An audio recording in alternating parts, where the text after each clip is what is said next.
श्री गणेशाय नमः। जय हो भगवान रामचंद्र जी की। अध्यात्म रामायण उत्तरकांडे द्वितीयः सर्गः हिंदी अनुवाद। आज श्लोक 17 से आरंभ। त्रुटियां ना हो या कम से कम हो इसका प्रयास रहेगा, किंतु यदि फिर भी हमसे त्रुटियां हो जाती हैं तो आप सभी गुणी श्रोताओं से हम क्षमा मांगते हैं।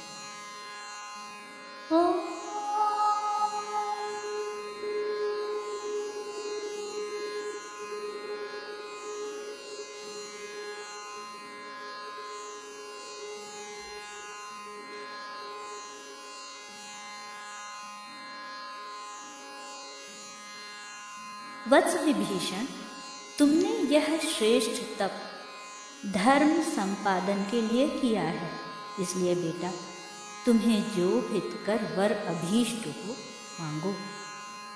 श्लोक 17। तब विभीषण ने उन्हें नमस्कार कर उनसे हाथ जोड़कर कहा, भगवान मेरी बुद्धि सर्वदा निश्चल रूप से धर्म में ही रहे, उसकी कभी किसी अवस्था में भी अधर्म में रुचि ना हो। श्लोक 18। इस पर ब्रह्मा जी ने अति प्रसन्न होकर विभीषण से कहा, बेटा तुम बड़े धर्मनिष्ठ हो, जैसा चाहते हो वैसा ही होगा। हे विभीषण, यद्यपि तुमने मांगा नहीं है, फिर भी मैं तुम्हें अमरत्व का वर देता हूँ। तदनंतर वे कुंभकर्ण से बोले, हे सुव्रत तुम वर मांगो।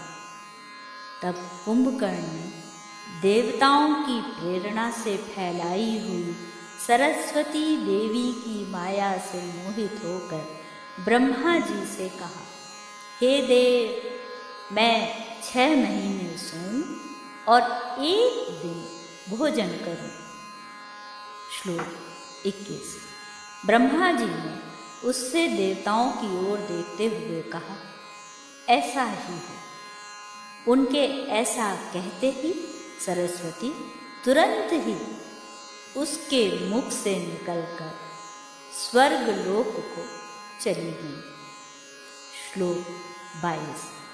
तब दुष्ट चित्त कुंभकर्ण ने मन ही मन दुखित होकर सोचा, अहो भाग्य का चक्र तो देखो, जिसकी मुझे इच्छा ही नहीं है, ऐसी बात मेरे मुख से क्यों निकल गई। श्लोक 23।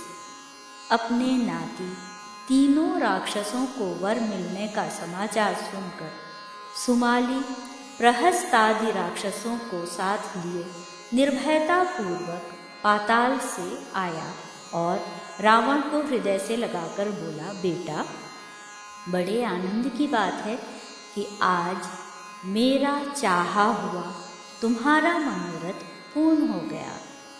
जिसके भय से हम लंकापुरी को छोड़कर पाताल लोक को चले गए थे, हे महाबाहो, आज हमारा वह विष्णु का भय जाता रहा। इस लंकापुरी में जो अब तुम्हारे भाई कुबेर के अधिकार में है, पहले हम रहा करते थे। अब तुम्हें इसे साम नीति से अथवा बलपूर्वक फिर लौटा लेना चाहिए, अर्थात बंधुत्व का विचार नहीं करना चाहिए, क्योंकि राजाओं के बंधु उनके कब हितकारी हुए हैं। सुमाली के ऐसा कहने पर रावण ने कहा, आपको ऐसी बात नहीं कहनी चाहिए। श्लोक 28। धनपति कुबेर हमारे बड़े हैं। यह सुनकर प्रहस्त ने रावण से अति नम्रता पूर्वक कहा, हे रावण, मैं जो कुछ कहता हूँ सावधान होकर सुनो। तुम्हें ऐसी बात नहीं कहनी चाहिए। अभी तुमने राजधर्म और नीति शास्त्र का अध्ययन नहीं किया है। श्लोक 30। शूरवीरों में भ्रातृत्व नहीं हुआ करता। हे समर्थ, इस विषय में मैं जो कुछ निवेदन करता हूँ सुनिए। महर्षि कश्यप जी की संतान देवता और राक्षस बड़े शूरवीर थे, इसलिए वे बंधुत्व को तिलांजलि देकर परस्पर अस्त्र शस्त्रों से लड़ने लगे।